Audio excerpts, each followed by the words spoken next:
Hi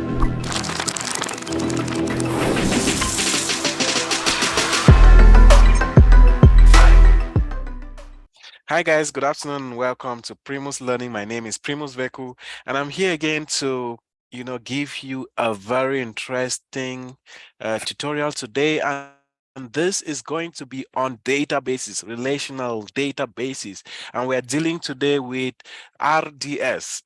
RDS is AWS service for relational database systems, right? So relational databases. And so today we'll be creating a database in AWS. We will use a neat tool called SQL Electron to connect to that database. So that's a SQL client that would use to connect to the database. And I'll teach you basic SQL. You will see that SQL is so simple. SQL, or what you call structural query language, or SQL, as some people call it, you discover that it's very simple. It's shorthand and it's as neat. It's just the English language and it's just basic syntax that you need to understand, guys. So the video today is focused on you learning how to create an AWS RDS instance, so a database in AWS using any engine of your choice. It could be Aurora, Postgres compatible, or Aurora MySQL compatible, or Postgres SQL, or MySQL, SQL Server, and so many others. So AWS has all of these SQL, or rather, all of these database engines. And so today, I just want to walk you through step by step how to create an engine in AWS, and how to a SQL engine or a database engine in AWS, connect to it, and of course query data and create tables, and learn how to get information out of a database using SQL. So let's go ahead and do this. I actually recorded this, but the second part, I created a database, unmuted myself, and put this video on pause to get the database. After that, I started recording without my audio on, and as a result of that, I'm creating this video again. So you see what we go through just to get this video to you. It's a video that's about an hour long, and so I'm getting to do this over again. All right, so let's go ahead and create a database. So to create a database, you just go to the search bar here, look for RDS, and that's it. You got it. So this is RDS. We don't want to use easy create. Let's use the standard create. So on the standard create, you want to select Postgres. You see there are Postgres SQL. You see there are different options to select from. There is the Aurora MySQL compatible engine. There is the Aurora Postgres SQL compatible. So if you have workloads that need to use Aurora, either MySQL or Postgres, these are compatible. Or you use MySQL, or you use MariaDB, Oracle, Microsoft SQL Server. But in this use case, I would select Postgres SQL to use for this lecture. And of course, the engine version is 14.6-R1. There are other versions. I know some people are running on 13 and so on and so forth, but we'll go with the default version that AWS gives us. And of course, you see that there are different options to choose from in as far as the templates are concerned. Here we have the production template, you have the dev test template, and you have the free tier. And if your workload is production workload, then you can select this one. If your workload is dev test, you can select. If you just want to play around or to do your development and in a development environment, then you can select this one.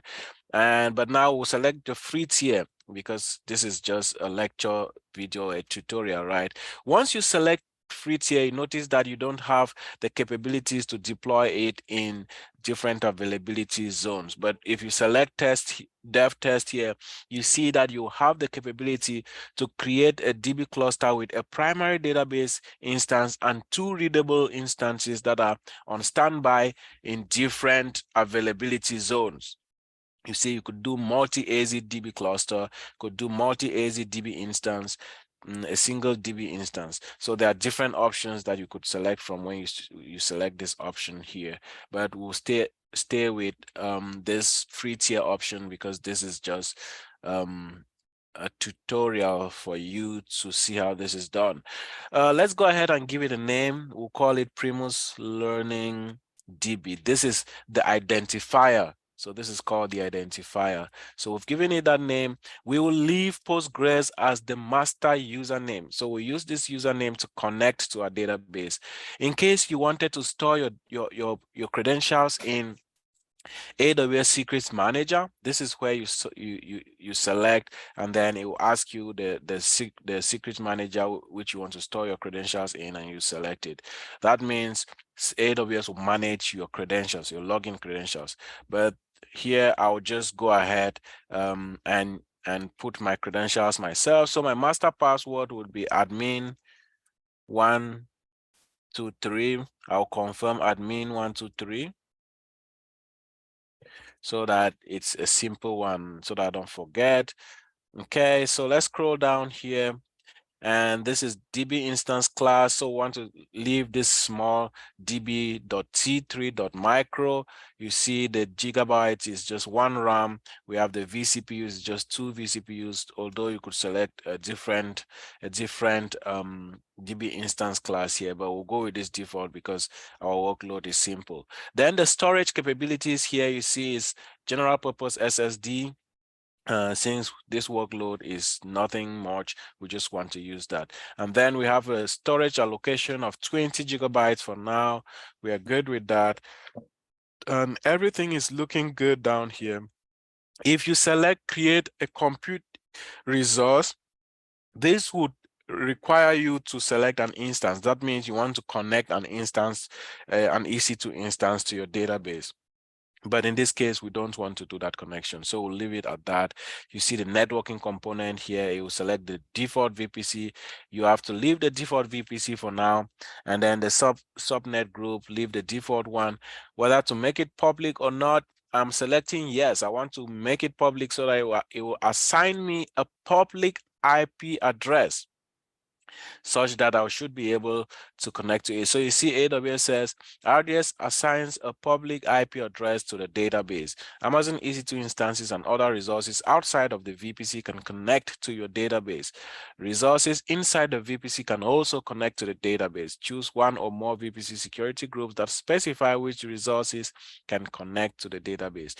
In this case, I'm making this public, and I'll specify my machine, so my local laptop IP address, so that I should be able to connect to this instance afterward. And so for the existing VPC security groups, I will use the default security group. One thing to note is that this default security group has to be we have to open the port for Postgres on this default security group. So we will do that later as we go along, right? I will show you how that is done in a moment when we create this instance, and then we'll go back to it. All right, so for the availability zone, I'll select US East 1 because I like US East 1. And you see that this instance has a certificate on it. So using a server certificate provides an extra layer of security by validating that the connection is being made to an Amazon database. So it does so by checking the server certificate that is automatically installed on all databases that you provision. So this is very neat, guys. You have an additional layer of security on your stuff. And then the database authentication options that we're choosing here is password authentication. You could select password and IAM database authentication, which means with IAM roles, you can be able to authenticate to this, or password and Kerberos authentication, but we are selecting the password authentication, and we gave our password up there, right?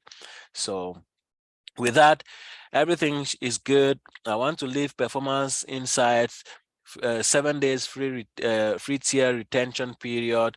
The KMS keys, I would use the default KMS keys. Remember, the key management service is a service in AWS that helps you manage your keys, helps you manage your credentials. It's like Vault in other things, right? Vault, which is HashiCorp product, right? Can do it's used to manage credentials as well. All right, so everything else looks good, guys. So let's go ahead and create this database. So go ahead and create this database. And the next thing we want to do, so we've created this database, it's in progress. It will take about 10-15 minutes to get created. So while it is doing that, I would want us to navigate to the security group. You remember the security group I talked about? We have to open that port. If you don't open the port, you will not be able to connect to this instance, guys. So you select that security group there and go to inbound rules. And on inbound rules, you want to edit your traffic. So you see, you have to add Postgres. So you have to come here and go to add. Right now, I already added mine, and go to add and then select Postgres. Select Postgres SQL here, and it will automatically pick port 5432. This is absolutely important. And then you give your IP address. It will pick up your IP address and then you save. I already did this, so I won't do it again. I just wanted to show you how this works, right? So this is absolutely important, else you will not be able to connect to your database after you create it. All right, so we've created a database. We've fixed our default security group. Right now, I want us to download SQL Electron and have it on our system so that we should be able to connect through SQL Electron, the client that helps you connect to multiple types of databases. So let's go to a web browser and search for SQL Electron download for Windows, because I have a Windows machine. And then you just select the first option here. You see, it will ask you, you download it. So you click on download here. It'll give you various options down here. If you have a Mac, you can download. But if you have a Windows, you can download either of these ones. So I have a Windows, you download it and unzip it. Once you unzip it, you would have a SQL Electron exe file. You just open that file and you would have something like this. So if we do SQL Electron, you see, it opens a file, an app like this. So just double click on it. That's the exe file that you open and get from that. So you open a terminal or an interface like this, right? And I can already delete this. This the one I did before this video, so I can delete this. Let me just remove it. Yes, please remove. So I don't have anything here. This is how your interface would look. So to add a database here, you need to do this. Go to this and add. So once you do that, select the database type. Remember, our database engine was Postgres, right? Postgres SQL. So I'm selecting Postgres SQL here. I notice that it automatically fills the port number for Postgres, which is 5432. So all you need now is to pass the name of your DB, which we gave us to be Primus Learning. Primus Learning DB, like it's any name that you can give. You can decide to give your identifier or any name, and then we'll get an endpoint from the database that once it finishes creating and put here. Then you remember our username was Postgres. That's what we left on there while we're creating that database. And then the password was admin123. So we filled all this information. All we need now is this host name to fill after we finish creating our database. The database should take a while to create. So as it is creating, let's see, if we go to RDS and refresh, we should be able to see where our database is in the creation process. So this is where it is. It's still dancing here. It's not created. So I will pause this video again and come back to record. So I hope I don't forget to unmute myself when I come back to record. It's always a pain to have to record twice because you forgot a little thing like unmuting yourself, guys. All right, as we go, please don't forget to hit the subscribe button. Don't forget to comment, guys, because your comments help us tailor our videos according to your needs, right? So please don't forget to hit the notification button as well so that you get videos once we upload them. All right, I'll be muting myself and let this thing create. Once it's done, I'll just come back. I'll not do any other thing, I promise. And once it creates, I'll just come back and we continue from here.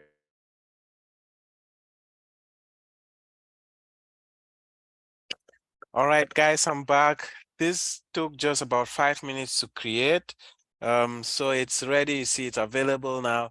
We have to try to connect to it. And to connect to the database, you just need to grab the endpoint here, the connection endpoint. You see where it says endpoint and port. You see the port 5432. That is the Postgres SQL port, right? We already saw it in the SQL Electron interface when we went to try to establish our connection. So we'll just copy this endpoint, we'll use it to connect, right? So this monitoring section is just like you see your use cases, you see your CPU utilization, DB connections, you see there are no connections here, you see how CPU utilization looks, you see how our storage looks, we still have a lot of storage, memory is still here, everything is looking this way. So the writes to the database is still this way, the reads are still empty. And so let us head to the logs. These are logs and events about this database, the time we created it and all of that. Performance insight has been enabled, backing up DB and all that. And these are some logs about it as well. And then here you can see the general configuration about the database. You see the database ID or the database instance ID. You see the engine version. You see all these details about the instance, the database instance. And then we have backup and restore. You can maintain your database.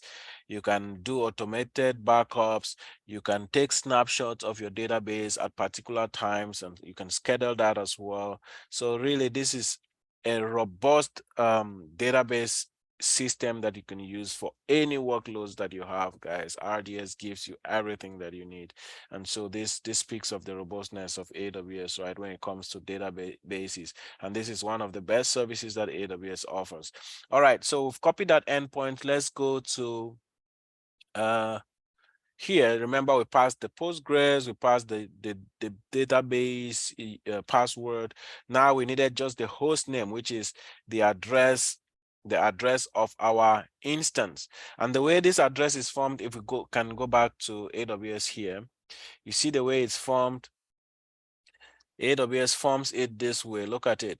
So you have the database identifier. So this is the identifier name we gave above. That's Primus Learning DB. And then it gives you a random number. And then it gives you the region. So US East 1.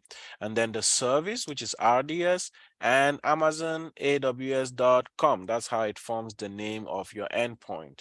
And so let's go back to here. So we've passed our endpoint. Let me close these tabs. We've passed our endpoint already, so you just need to test and see if there is a connection to your database.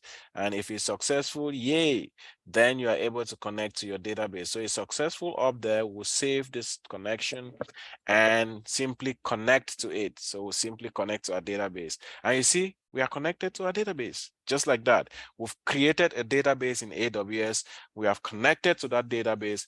Now, let us go into real business when it comes to SQL. This is absolutely important, guys. So let's learn some SQL, right? Remember that a table is something like this, and we are dealing with relational database management systems. And so a table is something like this. You have a table, columns, right? You have columns.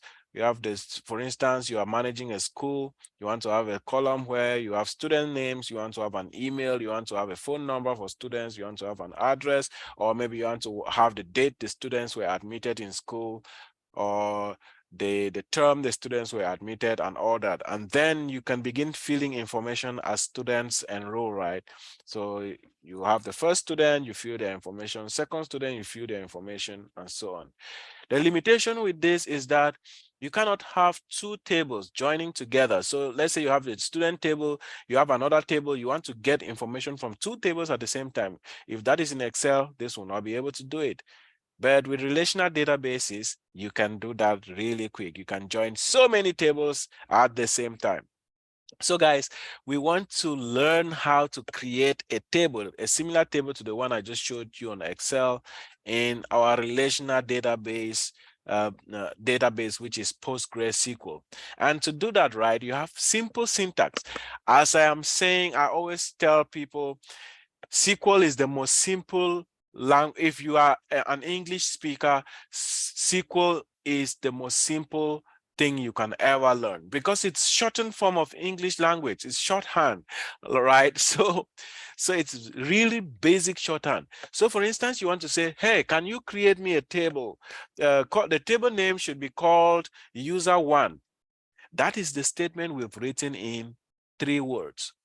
Create table. You don't need to say, hey, Postgres database, create me a table or create a table called user1. You don't need to say all that.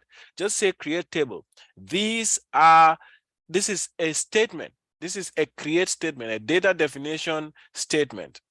You're saying, hey, create me a table called user1. So that's what this does. Create table. So this is a reserved name, a statement, a SQL statement. Create table. The table name should be what? It should be called user1. And you just open this parenthesis or these brackets here because you need it. You can open it and close it here and put this semicolon at the end. You always need this semicolon to close your SQL syntax. That is how it is. That is the norm. That is what is done, right? It's accepted, and databases understand this language. So, take for instance, you are an English speaker and somebody writes a text in English. You read and understand, right?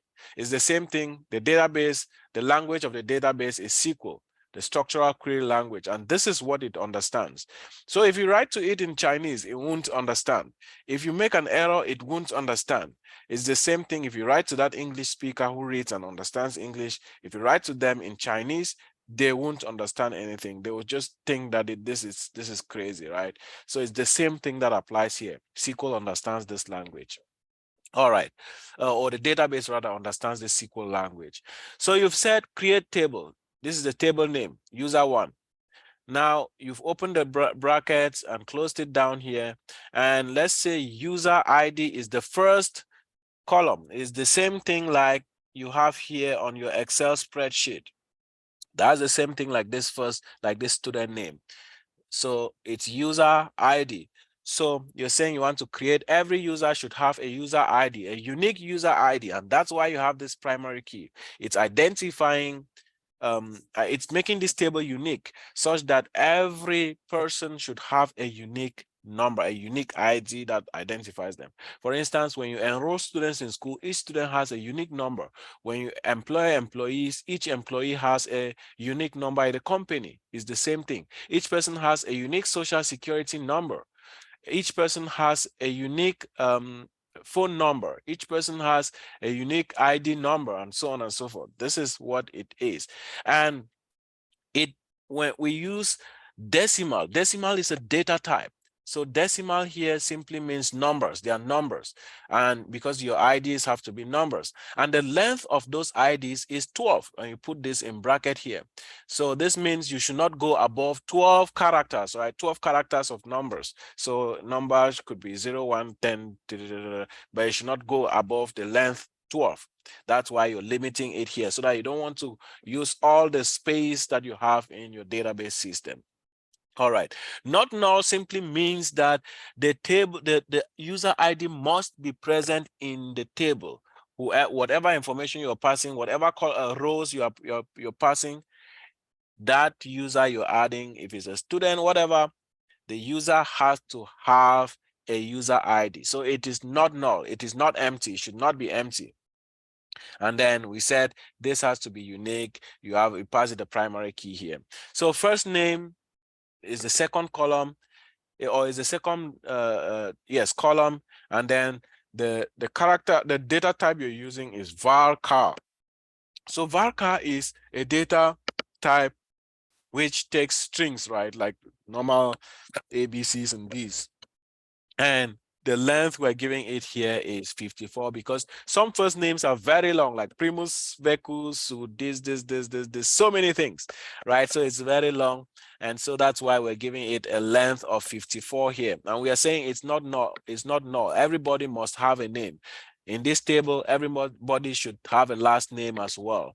In this table, I want to have phone numbers, and the phone numbers are numbers as well. So that's why we see it as decimal here. And then you pass the length of the decimal is 15 characters. Phone numbers should not go above 15. Most phone numbers don't go above 15 characters, right?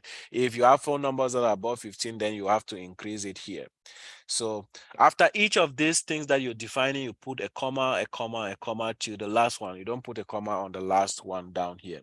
So you have your address, your email, you have your address, you have your zip code. Zip code is a code, right? It's numbers. And that's why you see it having a decimal as well here. And city, Varka again, because some city names are very long. This is all that you need to be able to create a table in SQL and in PostgreSQL. So if you execute this, you see that the query is successful. So we have successfully created a query. Now, to be able to see the output that you just created, you need to run something called a select statement, guys. A select statement. The database, to get information, to extract information from the database, you run select statements. You run select statements. So you're selecting stuff from the database. You're taking things out of the database. So you're running a read. You're reading from the database. So if you do select star from is another keyword, guys. So you're selecting everything from is another keyword, which is SQL syntax. You have to know it. So you're selecting from user one. Remember, we just created a table called user one. So we want to select data, everything that is found in user one. And so we're saying select star from what table? From user one. And you end with this little semicolon here. It's needed always. So if you run this, discover that you've created a table, but that table doesn't have any information, guys. It's user ID, first name, last name, phone number, email, address, zip code, city. Same thing that you put here, right? User ID, first name, last name, phone number, email, address, zip code, city. Same thing. Now, this information down here looks exactly like this, right? Like when you're creating a table. So when you create a table, you can put information in it, right? You can put information in it. Let's say you have a second student who signs, or maybe his name is John Paul. You put his name, put his email, and that, like that, right? Now, you can also do the same in SQL. You can insert data in SQL. You can insert data. So to insert data in a database, you need to use what is called an insert statement. So an insert statement looks something like this. So I'll explain this very well, guys. Don't be afraid. It's looking complex for nothing. Very soon you'll be a master of this thing. All right, so an insert statement, right, is a statement, the word insert is a reserved word in SQL. So you're inserting, it's just like you put something, fill it up with information. So you want to insert into something. You are inserting data into a user one, which is a table that we created earlier, right? You want to insert something into user one. And then this may sound redundant, but you have to pass all of these things again. You see all these things again. These are the columns. You pass them orderly again here inside brackets. So you have user ID, comma, first name, comma, last name, comma, phone, comma, email, you put a comma, address, you put a comma, zip code, you put a comma, city, you don't put a comma, you just end with a bracket. And then what do you want to insert? You want to insert values. You are inserting some values. And so when the first person signs up, remember we said this the user ID has to be unique. You see, the user IDs are different here, but you could have two names on that first name that are the same, right? You see, but these ones are all different. That's why we said it is unique. User ID is unique. All right. And so you see, if you're filling the first line, you have to open the bracket again for the first line, and then user ID is 2, first name is Madeline, last name is Anthony, phone number is this, email is this, address is this, zip code is this, and city is this, right? So you pass that information. See, we've passed that information in bracket, and then we put a comma. So if we want to add another user in this table, you do the same, pass, comma. If you want to add a third user, you do the same, pass, comma, right? So this is how you fill data into a database. Now you could be asking yourself, all right, now how do these people fill information, put information in the database when somebody comes to buy something on a website? How does that information get to the database? Now remember, your database is connected, right? Your database is connected to the applications you have. So let's say you go to Google. This is a neat example. You go to Google, you want to create a Google Gmail account. All right, so let's navigate to Google here and say, okay, Gmail, I want to create Gmail, create account. So you want to create a Google account, and let's select this, right? And select create account. Now Google is asking you, please give us information. Give your first name, your last name, your username, and password. Give us this information. Google will write some code behind it. The code that the front-end developers developed here, Google will write that code and write a SQL statement like this, insert statement, and join it with the form that is used to fill this thing.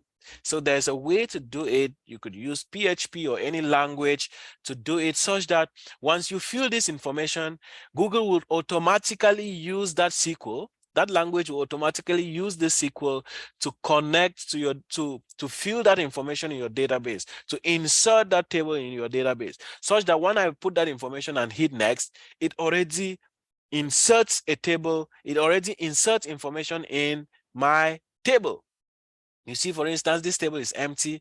Once I fill that Google form and submit, a query will automatically run. This type of query here, this insert type of query will automatically run, and it will fill one row of information like this with my username, just as you saw on the Google page, with your password, with your information. So it will fill it out like that.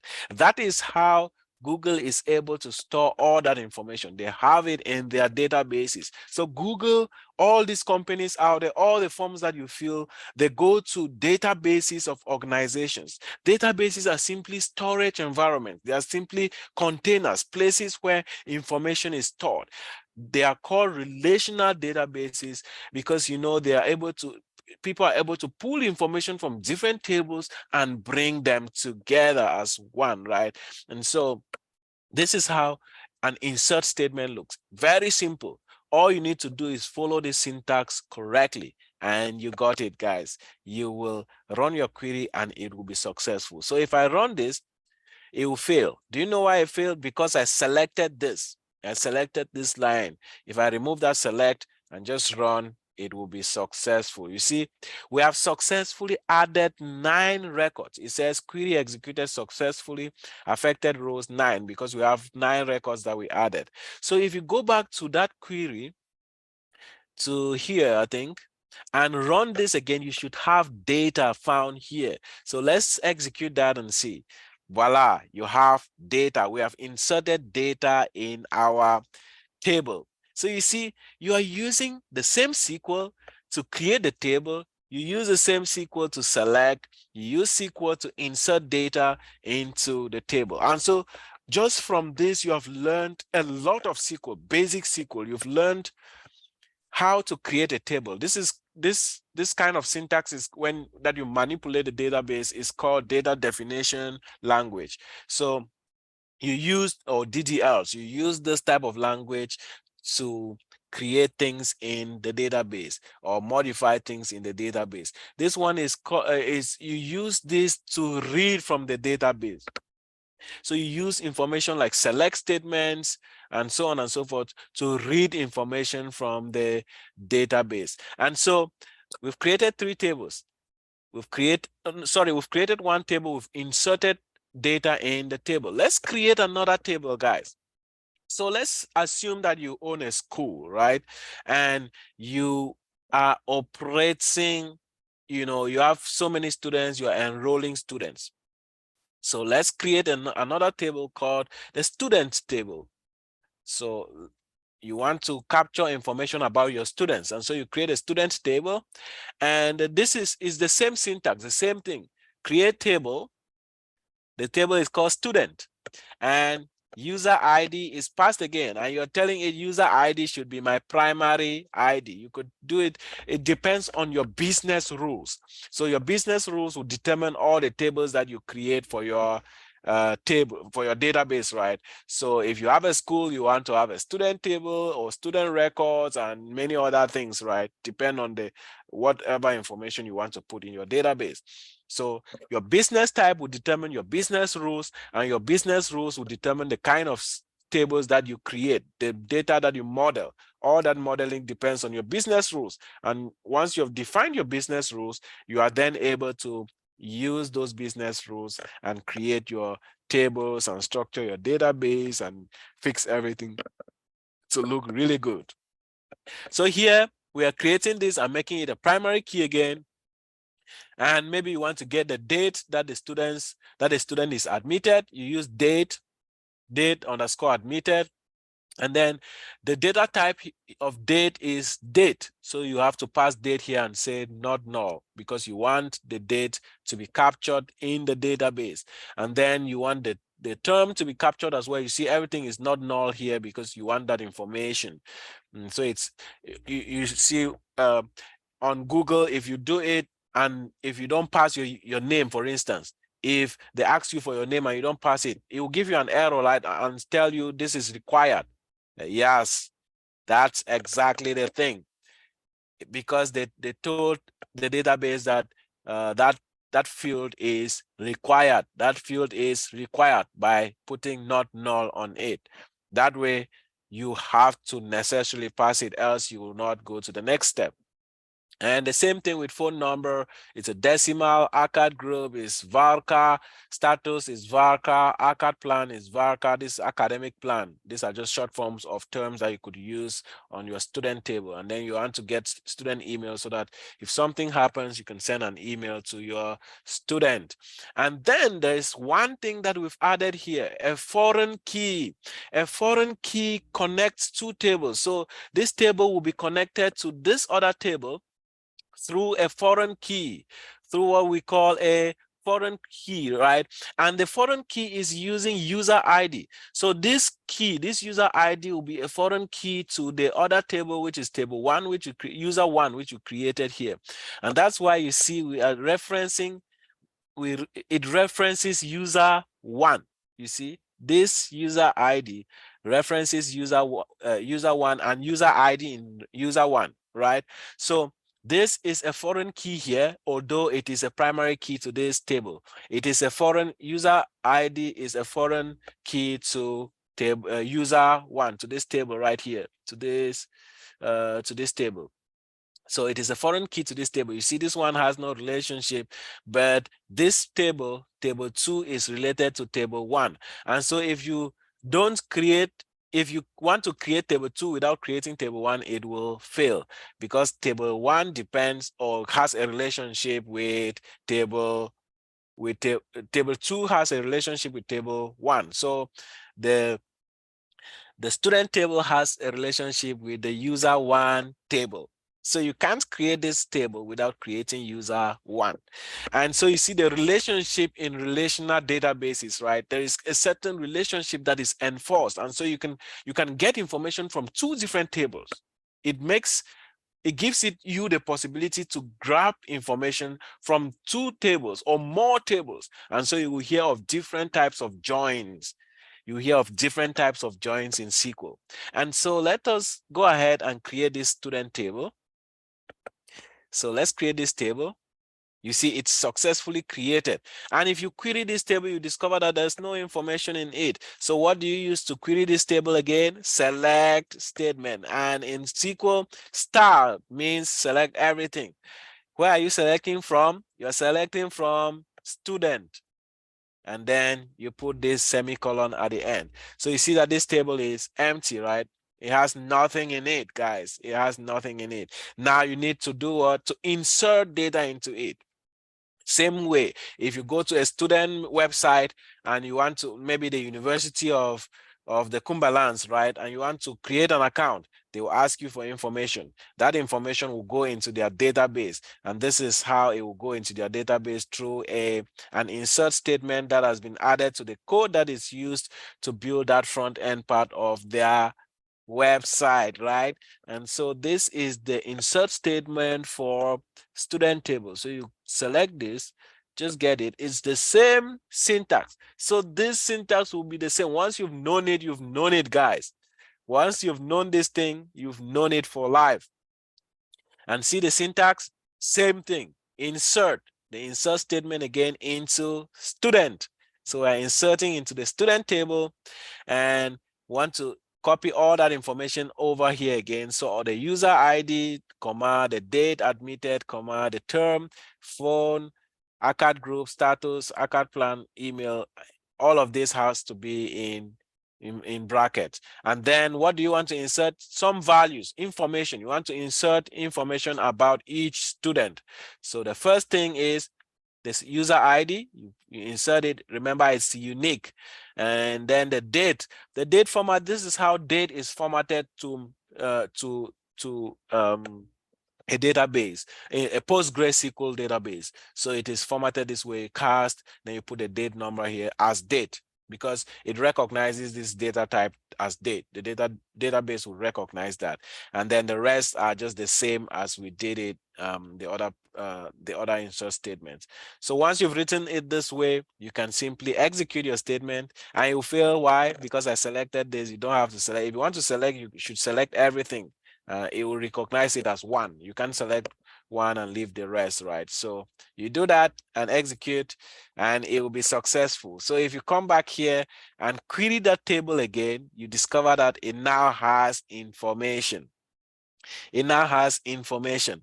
Now, let us go back here and say, hey, maybe, okay, you inserted data into the student table. If you want to get maybe just a student, if you want to get just maybe one student, or you don't want to get everything about the data, you want to get just, let's see. All right, let's say, no, let's use something that has names so that it will make sense. So in the user table, you see you have this user here. Let me open this thing again. So in the user table, let's say you want to select just one user amongst these. Let's say you want to select the user Octavius. You want to select the user Octavius and return their last name, return their phone numbers, email address, and maybe address and city. That's the information you want to get from this user. What would you do to get that information? So you want to get their last name, because all you know about this student is just their first name. You want to get their last name, get all this other information about them. So what would you do? You will use another select statement. You simply go and say select. This time you are not using star again. Why are you not using star? Because you don't want to select everything. You want to select just their last name. You have to write this the same way it looks on the table, else you error out. Last name, you want to get their phones, you want to get their email, you want to get their address, you want to get their city. I think that's all we want to get from them. So you want to select all this information from where? From the student table. So you write student here. And then you want it to be where. So there's a where statement that comes in, another reserved word in SQL, the where statement. So the where statement, in the where statement, you want to get some particular information, and you want to get where student or first name, where the first name, where first name. So you see, we got the last name. You know only the first name of the student. So that's why you're saying where first name, where the first name of the student is equals to this. That's English language, right? I want to get the phone number, email address, city of this student from the student table, right? Where the first name of the student is equals to, you see, is equals to, you don't need to write all the long is equals to. You just write is equal to sign, and then you put it in this. With Postgres SQL, you put it in any string. You have to put it in inverted commas, open and close, or not just single quotes, right? So you put it in single quotes like this, and then you end with a a semicolon like this, and you should be able to get information about this student if all the syntax looks good, if all the names here look good. So if you run this, so last name does not exist. So it tells me that this last name it's not something on the table. So let's go back to the table and see how it looks, what's on the table. So the table, no, it's not this table. It's it's user table. Remember, it was user table, not it was not this. It was not this student table. It's user table, user one.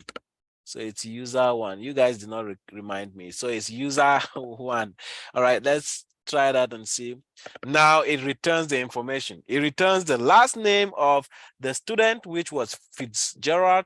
It returns their phone number. It returns their email address. It returns their address, and then it returns their city. So you see, you can filter information and get exactly what you want. Why is this important?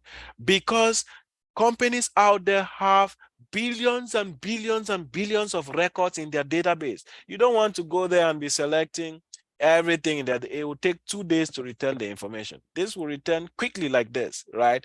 So you see how I returned the information, and you actually have Octavius here, and look at the last name is Fitzgerald, and the information we got is exactly the same as it looks here, right? So you were able to query your database. That's how they call this thing that you get to the database to get information. They say you're querying the database, like asking a question to someone and they are returning a response to you, right? So you're querying your database. So we queried our database and we got back the information that we wanted to get. So guys, this is just basic examples. These are just basic examples of what you can do with SQL. It is very neat, guys. It is really, really good. So please, SQL is as simple as possible. It's shorthand English language. If you know the English language, you are ready to go learning SQL. So I'll give you a resource where you can learn SQL from. So there's this website called W3 Schools. It's called w3schools.com. If you go there, you will learn SQL for free, guys. You see, yeah, SQL, you see those select statements, select star from customers. You see, these are basic examples. So you can go there and go to SQL Home, and it will tell you what SQL is all about. And it will tell you, show you examples of SQL, and you can try it yourself actually out there. You see, if you run this, you get some data. They have data in their database. You see, so they have a database online that you can query and get information from and really learn SQL. This is basic, everything that you need. You see the select statement that we just used, this is it right here. You see the where statement that we used, this is it right here. You see there are statements like delete, you could delete the database, the tables, you could drop the tables, you could use joins. Remember I told you about joins. You can join two tables together, right? You can join two tables together, and this is how you join two tables together. The two tables that we created, you could join them using this type of syntax. So all you need to do is learn how to join. And then we also use other things like references. We referenced, you could drop the tables. So for instance, if I wanted to delete all those tables, I would just come in to my SQL again and just say, hey, drop me this table, and just write your syntax. You just say drop table, user one. And that's it. you delete the table, you will not, oops. Oh, yeah. So you have to drop the other table first before this one, because there's a relationship. You see, this table depends on another one. So you have to drop, let's drop this other table first. So if you do drop table student, you first of all drop this table. You see, I've highlighted that one and dropped it successfully. Then only you can drop this one, because this student, remember, we referenced it. We referenced it to user one, and that's why we couldn't drop it first. And so now you could go ahead and do a drop statement and drop your table. Where are our drop statements? Drop. All right, I think it's here. So you can go ahead now and drop this first statement, and it will drop successfully. And now if you query it again, you shouldn't have any data available in here for those two tables. So guys, this is how you go ahead and write your SQL. It is really, really simple, guys, really neat. And you can create an instance in AWS, a database instance, and just do your thing with it, guys. It is as simple as this. So I just wanted to bring you this tutorial. I hope you loved it. Please hit the subscribe button and the notification button as well, so you get our videos once we upload them. And please leave us comments. Your comments help us tailor the recordings to your particular needs, right? So that they are specific to the needs that you have out there. All right, thank you very much. And this is Primus Veku. You can go ahead and delete the database, right, by just doing this, hitting here and delete. You see delete, and you ask you, do you want to keep a snapshot? No, I don't want to keep any snapshot. And I will say no as well here, and then acknowledge that I'm actually not creating any snapshot, and just type delete me, and you should be able to hit delete now and delete the database. If not, you incur cost for yourself, guys, so don't do that. Just go ahead and delete the results that you created. And now your database is deleted. Very soon, you shouldn't be able to connect to any database here. This interface here is not a database. It's just a client. It's just a way through which you connect to the database. You could connect to the database through other means, right? So this is just a tool that helps you to connect to your database. Thanks for watching, guys, and bye-bye. My name is Primus Veku, and this is Primus Learning.